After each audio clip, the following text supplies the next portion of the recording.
Hey crafty friends, Christina here with you from Sunny Day Memories. So I am back with another video for our Crafty Copycat Creations.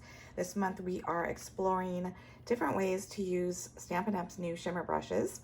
I have one here. We have 5 of the colors in all of the new in colors from 2026 to 2028. This is the Golden Glow, which is the perfect color to do a Winnie the Pooh, or as our collection is called, Silly Old Bear. So today I'm going to show you 2 different techniques that you can do with the shimmer brush that aren't just for coloring and adding a little bit of shimmer. So the first one here is we're going to create this splattered texture here, and hopefully it'll pick it up when I kind of angle it. You still get that fun shimmer sparkle effect in addition to the splatter effect. And I'm also showing you how to do a soft watercolor behind Winnie the Pooh there. Hopefully that's coming through because it is very light. So let's go ahead and get started. Okay, so I wanted to do a fun fold with my card today. So it's just a little bit different than your standard card. When you open it, you have this nice narrow section here where you can write to your recipient, and it's covered up by that front flap that's kind of folded back. So it's not tricky to do, but it just does have a nice, unique look to it. So the base of our card then is going to be a standard card. It is 8.5 inches tall by 5.5 inches wide. We're going to score it in 2 locations. We're going to score it at 1 1/4 and 4 1/4. And that is going to allow us to go ahead and fold it in half like you normally would. And then you're going to go ahead and fold back that 1 1/4 score line.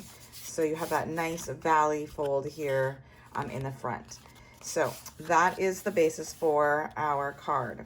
And so what I've done is I have taken the embossing folder that comes with this collection. It is called the 100 Acre Woods 3D embossing folder. Actually, let me turn it the correct way. So it actually goes landscape like this because it has the whole scenery for it. And so I've taken that with our 2-tone early espresso so that I can have a little subtle difference to it.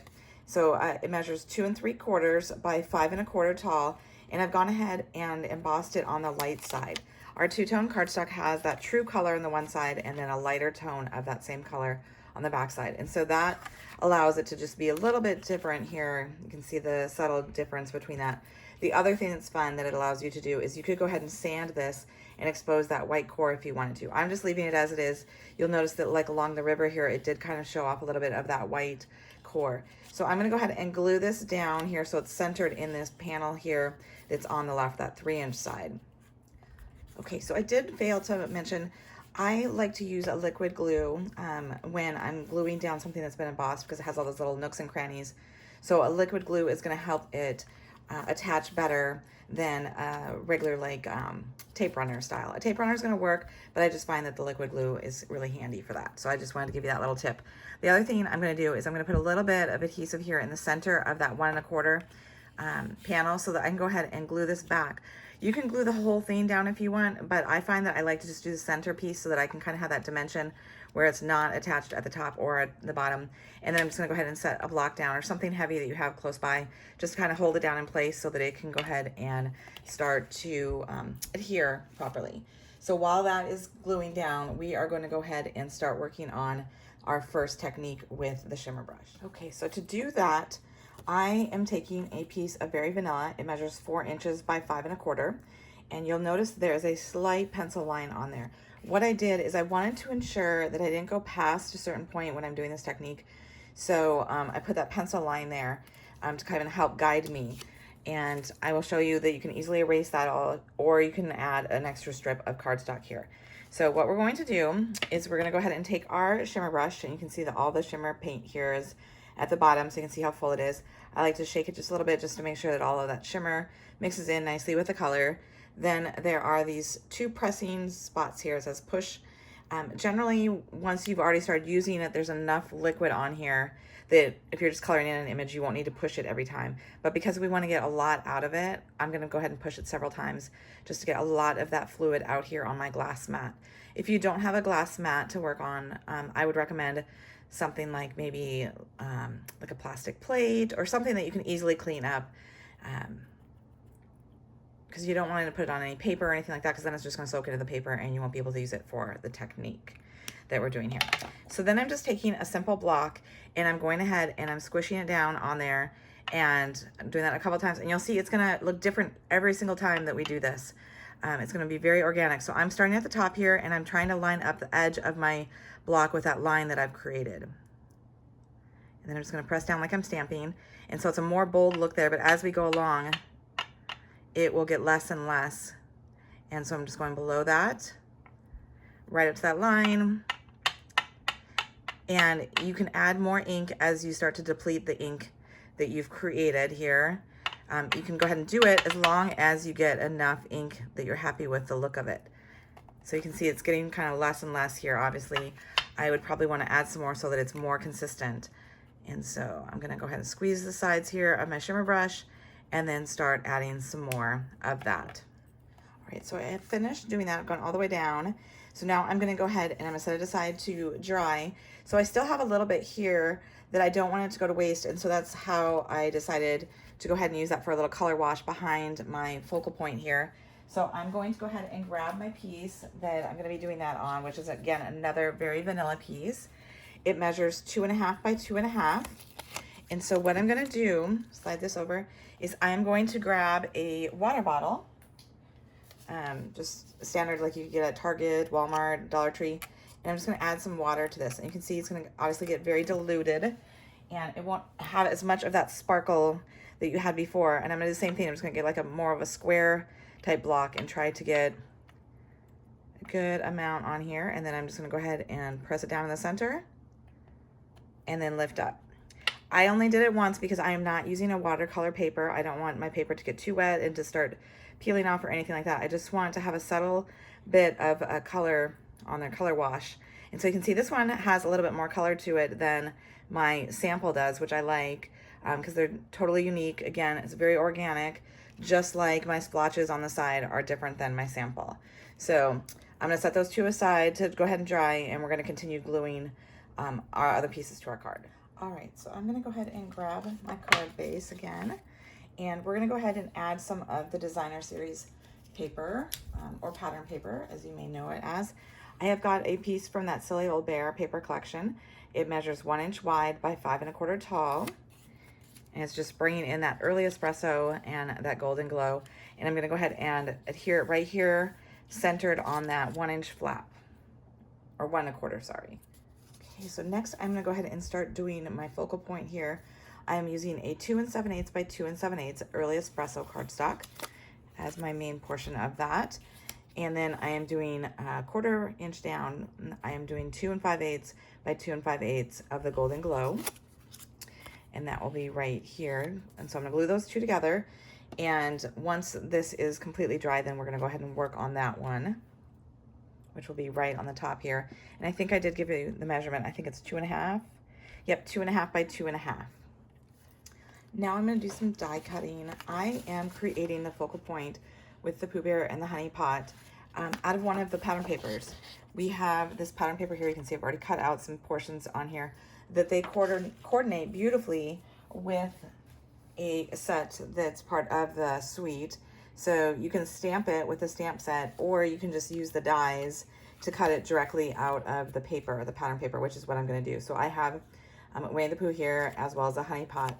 And I like to, just because this is a little bit lighter weight than cardstock, I like to go ahead and glue these onto cardstock before I die cut them, just to give them a little bit more oomph to it. And you'll see that it's just a little bit more dimensional so that it pops out a little bit more and it's not as flimsy as just using it from the pattern paper. All right, I went ahead off camera and I used my heat tool to ensure that this piece here was fully dry. I'm not sure if you can see it, but it does have a little bit of that sparkle remaining. It is a little bit washed out because of the water, but it does still have that, which is pretty fun. So then what I'm gonna do is I'm going to stamp the little sentiment, "You deserve a little treat," with the early espresso at the base of the piece. That way I can have a better sense of where to place my die cuts. So I'm inking it up just as I normally would. And then I'm gonna go ahead, and the paper is gonna be a little bit curled. I'm gonna show you how to get rid of that. So that might be a little bit of a challenge when you're stamping it. Hopefully I'm getting this in a fairly straight line. It's a little curved here, but that's okay. So I've got my stamped image on there.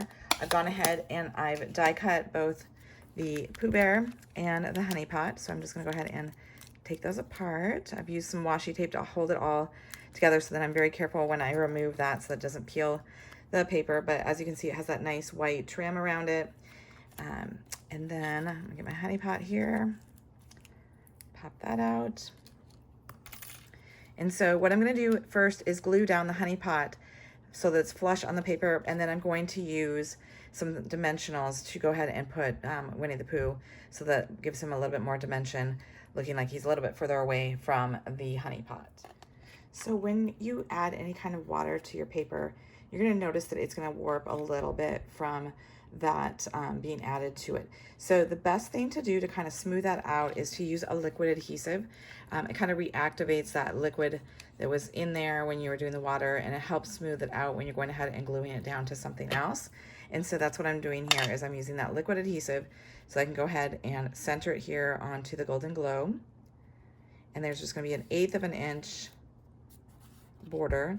And so I'm kind of going and training it to be flat now. So I'm pressing down, going around, and it is wanting to pop up because it still has that little bit of warpedness to it, but it is getting better now. I can see it as I'm doing it, that I'm not having it pop up as much. And so I'm just going over it and over it until I can see that it's holding. Still has a little bit of a bubble there, but it might be because I didn't put enough adhesive on it, but it looks much better, except for that little spot there. So maybe I can squeeze a little bit more adhesive in there. Let's see. Might use my, see if I can get a little bit of glue on here and then stick it in there. There, where there's a will, there's a way, right? So see if I can get that in there, and then push it down, and hopefully it doesn't ooze out too much. So there is a trick for you if you ever have a need to get some glue into a small space, is the U-Pick tool, or is great for going ahead and picking up some of that and putting that in there. All right, so then I went ahead and I glued it onto that front panel. I centered it kind of left to right and top to bottom. So you really only want to put adhesive on the back portion. That's maybe like 3/4, maybe 2/3 of it, just so you don't have any that's coming through on the back side. So let's go ahead and pull in that piece that we did with the pencil line. So you can see the pencil line still there. So if you do not already know this trick, this is like the best eraser to have, this white high polymer eraser from Pentel. It does not smudge, or at least I haven't really had an issue with it smudging or leaving any kind of marks from that pencil. So you could go ahead and start erasing that and get rid of that if you want to not have any kind of border between where you can write to your recipient and where you've done this cool technique.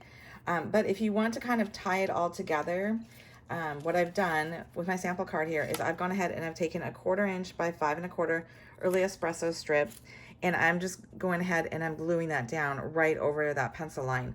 It just makes it look a little bit more professional because it kind of creates a nice border, like I said, and it ties it in with the rest of the card. So that's what I'm going to do with mine, but you could easily just go ahead and erase that pencil mark as well. All right, I've gone ahead and, like I said, glued that down, and then I glued the whole piece so it was centered on the inside panel, so that it gives you a nice space to go ahead and write to the recipient. And the beauty of that is that your front panel covers that up perfectly so that no one can see before they open it up what you've actually written in there. Okay, so final touch is we're going to go ahead and embellish the front of this. So these are now retired, but I feel like they are like the perfect embellishment to go with Winnie the Pooh. They are like tiny little bumblebees. So I'm gonna go ahead and just put down some dots here on my thing here so that I can easily go ahead and pick these up and glue them on to my card. And so the trick with this is if you use the other side that has the putty on it, you can go ahead and pick up your bee because it'll stick to it. And then you just go ahead and place it down and use your other finger to go ahead and release it from that stickiness. So I'm gonna go ahead and put my second one down. And I'm putting 3 bumblebees on here because it's always good to have odd numbers. That's just very pleasing. And then it kind of circles around Winnie the Pooh so it draws your eye onto him as your focal point of your card. So there you have it, a really fun fold card with this great technique here on the side as well as behind Pooh Bear there with the color wash. So it's just another way that you can go ahead and use our new shimmer brushes and not have to just use them for coloring in an image. You can use them for backgrounds and for techniques like that. So I really hope that you've enjoyed it. I hope you've learned something new. We would love for you to share your take on this idea in our public Facebook group, Crafty Copycat Creations.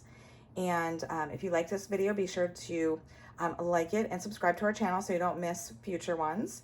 And until next time, stay crafty.